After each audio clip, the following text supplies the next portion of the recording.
Hello students, कैसे हैं आप सभी। हमें उम्मीद है आप सभी सुरक्षित होंगे। तो चलिए आज हम शुरू करेंगे पाठ 6 कौन सिखाता। ठीक है, आज हम क्या पढ़ेंगे। आज हमारी जो कविता है ये क्या है, एक कविता है। क्या है आपकी कविता का नाम, कौन सिखाता। और ये कविता किसने लिखी है, द्वारिका प्रसाद माहेश्वरी ने लिखी है। किसने लिखी है, इस कविता के कवि कौन है, द्वारिका प्रसाद माहेश्वरी हैं। ठीक है, तो आज इस कविता में बच्चों हम क्या पढ़ने वाले हैं। इस कविता में हम प्रकृति के, कुदरत के बारे में पढ़ने वाले हैं। यानी प्रकृति, नेचर जिसे आप लोग कहते हो। ठीक है, इससे नेचर से, प्रकृति से हमें बहुत सी चीज़ें मिलती हैं, है ना।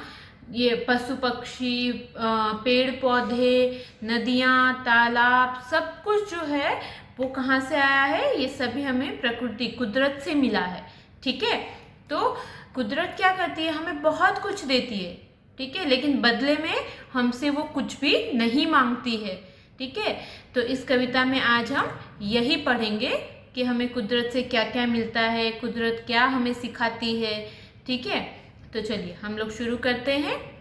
कौन सिखाता है चिड़ियों को चींची चींची करना, कौन सिखाता फुदक फुदक कर उनको चलना फिरना। ठीक है, यहाँ पे क्या कह रहे हैं कि कौन सिखाता है चिड़ियों को चींची चींची करना। यानी चिड़िया किस तरह से बोलती है, चीं चीं करके बोलती है ना। तो उस यहाँ पे यही पूछा जा रहा है कि जो चिड़िया है उसे कोई सिखाता नहीं है, बोलना कोई नहीं सिखाता उसे, वो अपने आप सीखती है। ठीक है, कुदरत के द्वारा, प्रकृति द्वारा ही वो अपने आप अपनी ध्वनि को खुद ही लेती है, खुद ही चींची करती है। ठीक है, उन्हें कौन फुदक फुदक के चलना सिखाता है, कोई नहीं सिखाता है, वो अपने आप ही सब कुछ सीखती है। प्रकृति द्वारा सब कुछ पहले से ही निर्मित होता है। ठीक है, तो उसी तरह जो चिड़िया है वो भी चींची करती है, फुदक फुदक कर चलना सीखती है। तो इन्हें कौन सिखाता है, इस तरह से आपको प्रश्न पूछा गया है। फिर आगे आपको दिया है कौन सिखाता फुर से उड़ना, दाने चुग चुग खाना, कौन सिखाता तिनके ला ला कर घोंसले बनाना। ठीक है, यहाँ पे क्या बोल रहे हैं कि जो चिड़िया होती है, जो पक्षी होते हैं, उन्हें उड़ना कौन सिखाता है, उन्हें दाना चुगना कौन सिखाता है, और तिनके घास टुकड़े लाकर जो घोंसला बनाना है, घर बनाती है, जो अपना घोंसला बनाती है, ये सब पक्षियों को, चिड़िया को कौन सिखाता है, इस कविता में आपको पूछा गया है। उसके बाद आपको पूछा गया है कौन सिखाता है बच्चों का लालन पालन करना।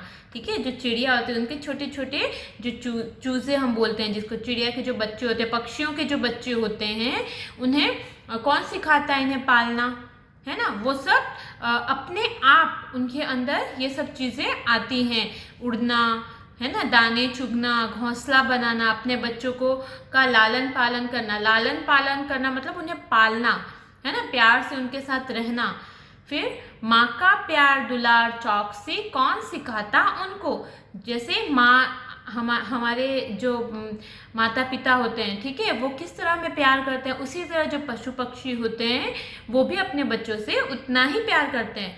तो यहाँ पे यही बोल रहे हैं, यही पूछा जा रहा है कि इन्हें कौन सिखाता है माँ की तरह प्यार करना, है ना, दुलार करना। चौकसी यानी चौकसी मतलब ध्यान रखना, चौकसी मतलब चौकीदारी करना। जब उनके बच्चे छोटे होते हैं तो उनको कोई नुकसान ना पहुंचाए, है ना, बच्चे कहीं गिर ना जाए, तो ये सब चौकसी करना, चौकीदारी करना, उनका ध्यान रखना, ये सब चिड़िया जो पक्षी हैं उन्हें कौन सिखाता है, ये बताया गया है। कुदरत का यह खेल वही हम सबको सब कुछ देती। ठीक है, किंतु नहीं बदले में हमसे वह कुछ भी है लेती। ठीक है, यहाँ पे क्या कहा गया है कि कुदरत का यह खेल वही हम सबको सब कुछ देती, किंतु नहीं बदले में हमसे कुछ भी वह है लेती। ठीक है, हमसे वो बदले में कुछ नहीं लेती। जो कुदरत, जो नेचर होता है, ठीक है, जो प्रकृति होती है, वो हमको सब कुछ देती है, हमें सब कुछ सिखाती है, लेकिन बदले में हमसे कुछ भी नहीं मांगती है। ठीक है, फिर आगे क्या दिया गया है, हम सब उसके अंश की जैसे तरु पशु पक्षी सारे, हम सब उसके वंशज जैसे सूर्य चांद सितारे। हम सब क्या है, उसी के अंश है, उसी के वंशज हैं। ठीक है। हम उसी से हमारी उत्पत्ति किससे हुई है? प्रकृति से हुई है, ठीक है। हम कैसे उत्पन्न हुए हैं? ये जो पशु पक्षी, चांद, सितारे, सूरज है, वो किस तरह से उत्पन्न हुए हैं, किस तरह से पैदा हुए हैं? तो ये सब प्रकृति के द्वारा दिया गया है, ठीक है। इनका जो जीवन है वो प्रकृति से मिला है, ठीक है। तो वो यही यहाँ पर यही बता रहे हैं कि पक्षियों को चलना फिरना, खाना, माँ की तरह अपने बच्चों को प्यार करना, है ना, उनका ध्यान रखना, ये सब चीज़ें जो हैं, ये सब चीज़ें प्रकृति हमें सिखाती है। हम सब उसका हिस्सा हैं। किसका हिस्सा है? हम सब प्रकृति का, नेचर, कुदरत का हम सभी हिस्सा हैं। हम सब उसके ही अंश है, उसी के वंशज हैं। इसीलिए कुदरत हमसे कभी कुछ नहीं मांगती और सिर्फ देती है, ठीक है। तो बच्चों, ये जो कविता है बहुत प्यारी कविता है, बहुत सरल कविता है। तो आप लोगों को इस कविता को अच्छे से याद करना है, ठीक है। और इसमें जो भी आपको कठिन शब्द लगते हैं उन्हें आपको अच्छे से नोटबुक में अपनी लिखना है और याद करना है, ठीक है। तो चलिए, आप लोग अपना ध्यान रखिए, घर पर रहिए, सुरक्षित रहिए। धन्यवाद।